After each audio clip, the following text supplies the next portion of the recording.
সকাল থেকে অনেক ব্যস্ত, আজকে কোনো ভিডিওই দিতে পারিনি। আজকে ছাদে রান্না করেছি তাই আর কি।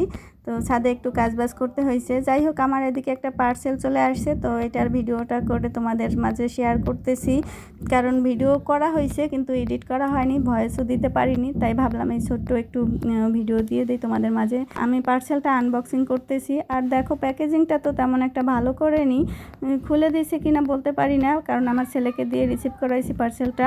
তো যাই হোক, আমি খুলে নিচ্ছি। আর আমার হাতের অবস্থা খুবই বাজে, মাত্রই রান্না করে আসলাম। তো এই তো দেখতে পাচ্ছি ভালোই, যেভাবে দেখেছি অনলাইনে তো সেভাবেই দিয়েছে। তো ভালোই মন মতোই হয়েছে। এখন রান্না করে দেখতে হবে কেমন, যা বলছে তাই কিনা। তো এই তো আমি আবার উল্টে দেখছি, কারণ আমি বেশিরভাগ ইন্ডাকশনে রান্না করব, সেজন্যই হচ্ছে এটা অর্ডার করছি। আর এখানে একটা কাগজ দিয়েছে, এটার মধ্যে সব কিছু লেখা আছে কিভাবে কি ব্যবহার করতে হবে। এই ছিল এখনকার ভিডিওটা বন্ধুরা, ভালো থেকো সবাই, আল্লাহ হাফিজ, বাই বাই।